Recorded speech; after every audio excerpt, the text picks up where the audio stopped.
Hi everyone, legend YouTube channel ద్వారా ఈరోజు మనం ఎన్ఆర్ఏ గురించి డిస్కస్ చేయబోతున్నాం. National recruitment agency. సో కేంద్ర ప్రభుత్వం నిర్వహించేటువంటి అన్ని రకాల ఉద్యోగ పరీక్షలను ఒకే గొడుగు కిందికి తేవాలనేటువంటి ఒక సంకల్పంతో తీసుకొచ్చినటువంటిదే NRA, national recruitment agency. So ప్రస్తుతం యాక్చువల్గా కేంద్ర ప్రభుత్వ ఆధ్వర్యంలో వివిధ ఏజెన్సీలు దాదాపుగా 20కి పైగా ఎగ్జామ్స్ పెడుతున్నాయి. ఫర్ ఎగ్జాంపుల్ ఆర్ఆర్బి కావచ్చు, ఐబిపిఎస్ కావచ్చు, స్టాఫ్ సెలక్షన్ కమిషన్ కావచ్చు, యూపీఎస్సి కావచ్చు, ఇట్లా ఓవరాల్గా ఒక 20కి పైగా సంస్థలు ఉన్నాయి, రిక్రూట్మెంట్ ఏజెన్సీస్ ఉన్నాయి. సో దాంట్లో వీటన్నింటినీ కూడా ఒకే గొడుగు కిందికి తీసుకొచ్చి కామన్ ఎలిజిబిలిటీ టెస్ట్ పెట్టాలి, సిఈటి కామన్ ఎలిజిబిలిటీ టెస్ట్ పెట్టి దీని ద్వారా ఉద్యోగాల కల్పన లేదా ఉద్యోగాలు నింపడం అనేది పూర్తి చేయాలని కేంద్ర ప్రభుత్వం భావించి ఎన్ఆర్ఏని తీసుకురావడం జరిగింది, నేషనల్ రిక్రూట్మెంట్ ఏజెన్సీ. సో ఈ ఏజెన్సీ ఏమేమి ఎగ్జామ్స్ పెడుతుంది, ఎలా కండక్ట్ చేస్తుంది, దానికి ఎలిజిబిలిటీస్ ఏంటి, దాని తర్వాత దీనికి ఎన్ని రోజులు వ్యాలిడిటీ ఉంటుంది, దీన్ని ఎలా ఉపయోగిస్తుంది. ఎందుకంటే ఉద్యోగాలు అనేటివి ఒక్కొక్క ఉద్యోగానికి ఒక్కొక్క రకమైనటువంటి పరీక్ష ఉంటుంది. సో ఈ పరీక్షలన్నిటికీ దీన్ని ఎలా అప్లికేబుల్ చేస్తారు. సో ఈ ఎన్ఆర్ఏ ఈ నిరుద్యోగులకు ఎలా ఉపయోగపడుతుంది, నిరుద్యోగులకు ఎలా ఉపయోగపడుతుంది, at the same time recruitment ఏజెన్సీస్కి అంటే ఎస్ఎస్సి స్టాఫ్ సెలక్షన్ కమిషన్ కావచ్చు, ఐబిపిఎస్ కావచ్చు, ఆర్ఆర్బి కావచ్చు, వాటికి ఈ ఎన్ఆర్ఏ ఏ విధంగా ఉపయోగపడుతుంది. సో ఇది అభ్యర్థులకు ఎంతవరకు బెనిఫిట్. సో ఈ అంశాల గురించి మనం ఈరోజు డిస్కస్ చేద్దాం. So first NRA, national recruitment agency అనేది ఒక కామన్ ఎలిజిబిలిటీ టెస్ట్ని కండక్ట్ చేస్తుంది. సో ఈ కామన్ ఎలిజిబిలిటీ టెస్ట్ అనేది 3 రకాల ఎగ్జామ్స్ ఉంటాయి. ఒకటేమో 10th క్వాలిఫికేషన్ తోటి ఒకటి ఉంటుంది, ఇంటర్మీడియట్ క్వాలిఫికేషన్ తోటి ఒకటి ఉంటుంది, డిగ్రీ క్వాలిఫికేషన్ తోటి ఒకటి ఉంటుంది. సో దీన్నే మనం ఏమంటాం అంటే ఒకటేమో 10th క్వాలిఫికేషన్, దీన్నేమో 10+2 అంటాం, దీన్నేమో గ్రాడ్యుయేషన్ లెవెల్ ఎగ్జామ్ అంటాం. అంటే 10th ఒకటి, 10+2 ఒకటి, గ్రాడ్యుయేషన్ లెవెల్తో ఒకటి. సో 3 రకాల ఎలిజిబిలిటీస్ తోటి ఎగ్జామ్స్ ఉంటాయి. సో ఈ 3 రకాల ఎలిజిబిలిటీస్ తోటి ఈ ఎగ్జామ్ ఎందుకు ఉంటుంది అనే దానికి మనం కొంచెం చిన్న వివరణ ఇచ్చుకోవచ్చు. కొన్ని ఎగ్జామ్స్ ఎస్ఎస్సి క్వాలిఫికేషన్తో ఉన్నాయి, అంటే కొన్ని పోస్టులు అనేటివి. ఇంటర్మీడియట్ 10+2 క్వాలిఫికేషన్తో ఉన్న పోస్టులు ఉంటాయి, ఎనీ గ్రాడ్యుయేషన్తో ఉన్న పోస్టులు ఉంటాయి.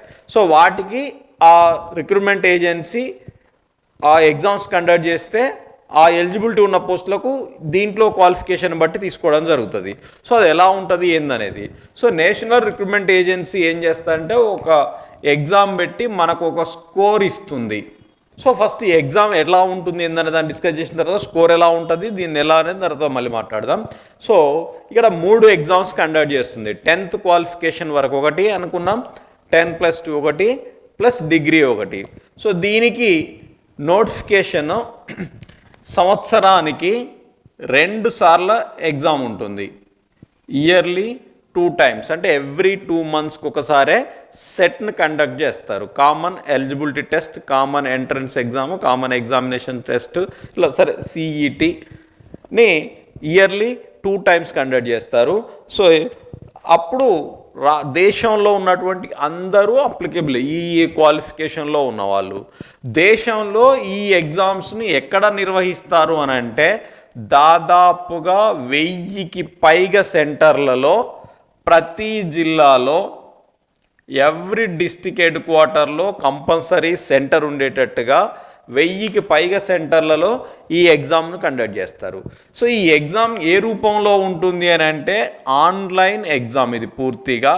సో 99% ఆన్లైన్ ఎగ్జామ్స్తో పాటుగా at the same time exam అయిపోగానే ఫలితం వచ్చే విధంగా. ఫలితం రావడం అంటే ఏముంటుందండి, సపోజ్ ఈ ఎగ్జామ్ అనేది మల్టిపుల్ ఛాయిస్లో ఉంటుందనేది క్లియర్, కాకపోతే సిలబస్ తెలియదు. మల్టిపుల్ ఛాయిస్లో ఫర్ ఎగ్జాంపుల్ 100 మార్కులకి ఎగ్జామ్ పెట్టారని అనుకుందాం. సో ఆన్లైన్ ఎగ్జామ్ గురించి మనందరికీ తెలుసు కాబట్టి కొంత అవగాహన ఉంది కాబట్టి ఆన్లైన్ ఎగ్జామ్ రాసి ఎప్పుడైతే ఎగ్జామ్ అయిపోగానే మీరు ఫినిష్డ్ కొడతారో సబ్మిట్ చేస్తారో ఇమీడియట్లీగా మీరు ఎంత స్కోర్ చేస్తారో వస్తుంది. మీరు 90 చేస్తే 90, 85 చేస్తే 85, 82 చేస్తే 82, మీరు ఎంత స్కోర్ చేస్తే ఆ స్కోర్ మీ కాడ ప్రజెంట్ అవుతుంది. సో అది ఇమీడియట్లీగా రిజల్ట్ వచ్చే విధంగా దీన్ని ఏర్పాటు చేస్తున్నట్టుగా మనకు ఉన్నటువంటి సమాచారం. అంటే ఎగ్జామ్ ఫలితాల కోసం వెయిట్ చేయాల్సినటువంటి అవసరం ఉండదు. సో దీంతో పాటుగా ఈ ఎగ్జామ్స్ని వచ్చినటువంటి స్కోరు మనకు 3 సంవత్సరాల వరకు వ్యాలిడిటీ ఉంటుంది. ఈ స్కోర్ను వివిధ ఎగ్జామ్లకు మనం 3 సంవత్సరాల వరకు వాడుకోవచ్చు.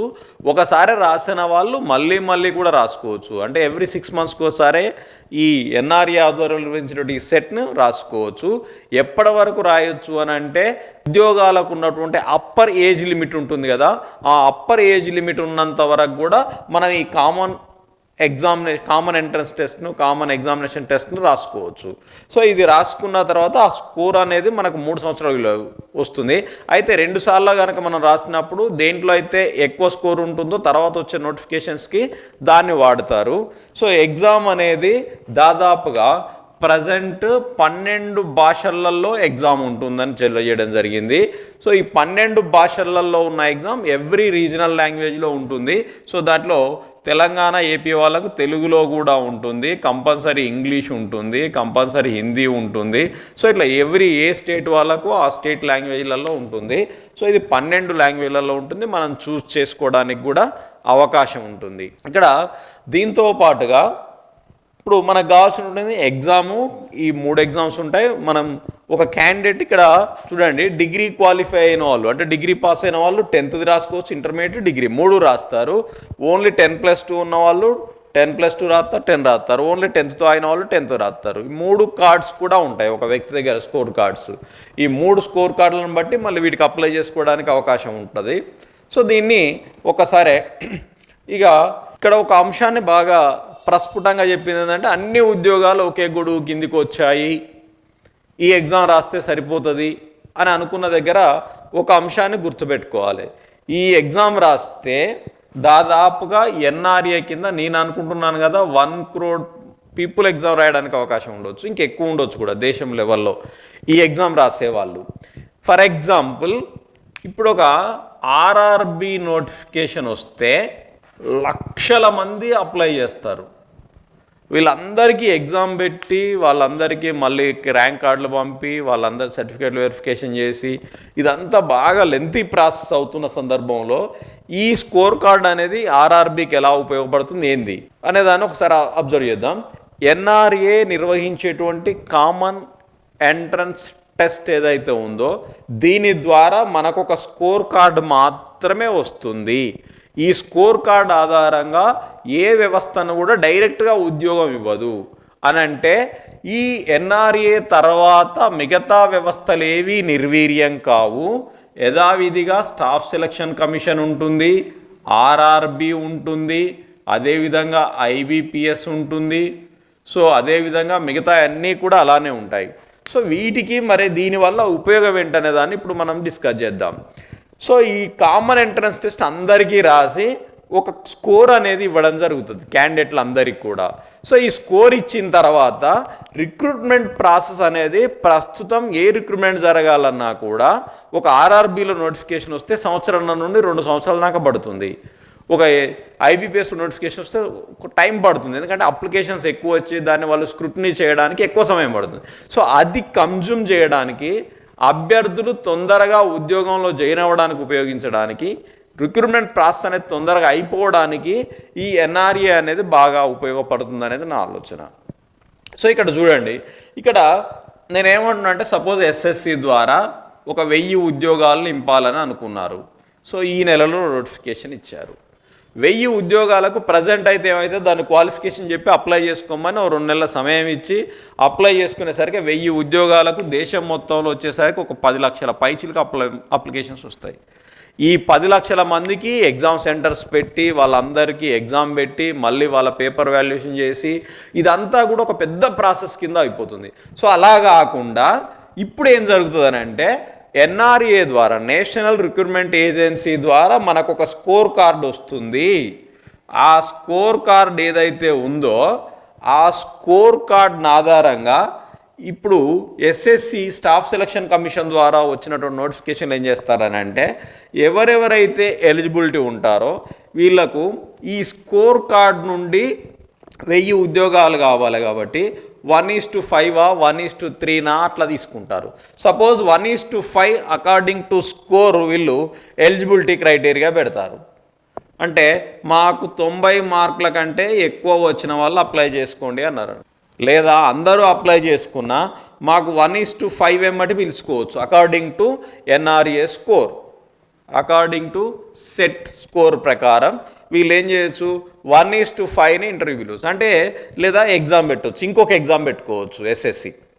ఈ ఎగ్జామ్ ఏది ఉండొచ్చు అని అంటే ఇక్కడ కామన్ ఎలిజిబిలిటీ టెస్ట్లో కామన్ ఎంట్రన్స్ ఎగ్జామ్లో ఎబిలిటీతో పాటుగా మొత్తం జాతీయ జనరల్ స్టడీస్ మోడల్లో ఉండడానికి అవకాశం ఉంటుంది.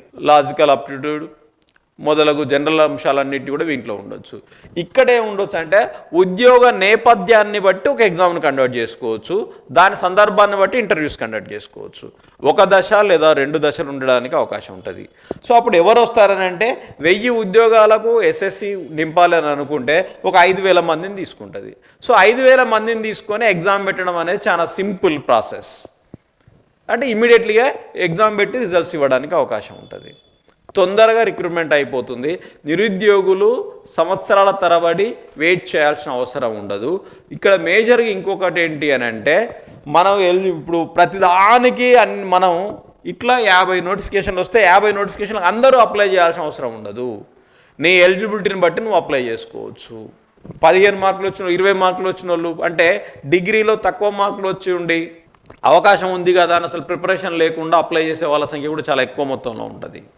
సో అట్లా ప్రతిదాన్ని అట్లా అప్లై చేయకుండా డబ్బులు వృధా కాకుండా మన ఎలిజిబిలిటీ ఉన్నటువంటి తక్కువ మందితోటి దీన్ని పెట్టుకోవడం అనేది ఎక్కువ అవకాశం ఉంటుంది. దానివల్ల రిక్రూట్మెంట్ ప్రాసెస్ అనేది తొందరగా అవుతుందనే అంశాన్ని గుర్తించాలి. సో ఇక్కడ మేజర్గా ఎన్ఆర్ఏ అనే దాని కిందకి అన్ని వ్యవస్థలు వచ్చి ఏం చేస్తానంటే అకార్డింగ్ టు దీని స్కోర్ ఆధారంగా రిమైనింగ్ రిక్రూట్మెంట్ ప్రాసెస్ను కండక్ట్ చేయడం జరుగుతుంది. అంటే ఇది జస్ట్ లైక్ ఒక ప్రిలిమినరీ ఎగ్జామ్ మోడల్లో ఉపయోగపడుతుందని నేను ఫీల్ అవుతున్నాను. ఒక ఫిల్టర్ చేసేస్తుంది. అందరిని తీసుకొని ఇక్కడ ఎస్ఎస్సి కానీ ఆర్ఆర్బి కానీ ఇబ్బంది పడకుండా కొంత ఫిల్టరేషన్ ఇక్కడ జరిగిపోయి సో సెకండ్ ఫిల్టరేషన్లు ఇక్కడ జరిగి థర్డ్ ఫిల్టరేషన్లో జాబ్ ఇవ్వడానికి అవకాశం ఉంటుంది. అంటే ఇదంతా కూడా ఒక ఫిల్టరేషన్ ప్రాసెస్లో అని చెప్పొచ్చు. ఎందుకంటే ఇప్పుడు ప్రజెంట్ మనం చూడొచ్చు ఆల్రెడీ టెట్ ఉందండి, టీచర్ ఎలిజిబిలిటీ టెస్ట్. ఇది కంపల్సరీ పాస్ అయితేనే డిఎస్సి రాయాలని ఒక నిబంధన పెట్టుకున్నాం. సో టెట్లో కొంతమంది ఏమవుతారు ఫిల్టర్ అవుతారు. కాకపోతే ఇది క్వాలిఫై అయిన వాళ్ళందరూ కూడా డిఎస్సికి అప్లై చేయొచ్చు, కానీ వీటిలో అలా ఉండకపోవచ్చు. కంపల్సరీ క్వాలిఫై అయిన వాళ్ళందరికీ ఇది ఉంటుందని మనం ఎక్స్పెక్ట్ చేయలేము. సో ఇక్కడ ఈ అంశాలను దృష్టిలో పెట్టుకొని భవిష్యత్తులో మనకు వచ్చే ప్రతి నోటిఫికేషన్ కూడా ఎన్ఆర్ఏ అనేది ఒక కీలకమైన స్కోర్ కార్డుగా దీన్ని బట్టి మనం ఉద్యోగానికి దగ్గరగా పోవడానికి అవకాశం ఉంటుందని తెలియజేయాలి. అయితే దీంట్లో నెగిటివ్ మార్కింగ్ ఉంటుందా, ఎన్ని మార్కులకి ఎగ్జామ్ ఉంటుంది అనేది ఇప్పుడే మనం చెప్పలేము. సో ఇది ఆన్లైన్ విధానంలో ఎగ్జామ్ పెడతారు, ఆన్లైన్లో అప్లికేషన్ స్వీకరిస్తారు, ఆన్లైన్లో ఎగ్జామ్ ఉంటుంది, ఇమ్మీడియట్లీగా రిజల్ట్ ఇస్తుంది. కొంచెం త్వరితగతిన నియామకాలు పూర్తి చేయడానికి ఉపయోగపడుతుంది.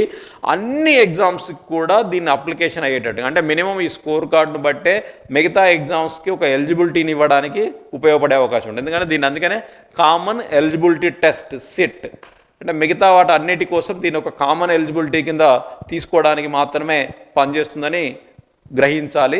దీనివల్లనే ఉద్యోగం ఇవ్వరు, ఇది కంపల్సరీ అవసరం అనే విషయాన్ని గుర్తించాలి. సో దాని తర్వాత మిగతా స్టేజీలు ఆ ఉద్యోగాలను బట్టి మనం చదవాల్సినటువంటి అవసరం ఉంటుంది అనేది అభ్యర్థులు గమనించాలి. ఇక దీనిలో నెగిటివ్ మార్కింగ్ కానీ ఇంకా ఎన్ని మార్కులకు అనేది కానీ ఇంకా పూర్తి వివరాలు రాలేదు, సిలబస్ కానీ. సో ఇవన్నీ కూడా త్వరలో వచ్చిన తర్వాత మనం సిలబస్ మీద కూడా లెజెండ్ యూట్యూబ్ ఛానల్ ద్వారా మీకు పూర్తిగా అందించడం జరుగుతుంది. సో భవిష్యత్తులో వచ్చే ఎగ్జామ్స్ అన్నీ కూడా ఎన్ఆర్ఏ స్కోరును ఆధారంగానే నిర్వహించబడతాయనే అంశాన్ని గుర్తుంచుకోవాలి. అంటే మొదటి దశ అనేది ఎన్ఆర్ఏ ద్వారానే స్టార్ట్ అవుతుంది. సో ఇది అన్ని రాష్ట్రాల వాళ్ళకు కూడా కామన్ ఎగ్జామే కాబట్టి నేషనల్ లెవెల్లో ఉన్నటువంటి అన్ని ఎగ్జామ్స్కి ఇది తప్పనిసరి అవుతుంది. కాబట్టి అభ్యర్థులు కొంచెం ప్రిపరేషన్ అనే స్టాండర్డ్ను పెంచుకొని ప్రిపరేషన్ స్టార్ట్ చేస్తే బెటర్ అని కూడా తెలియజేస్తూ wish you all the best, good luck.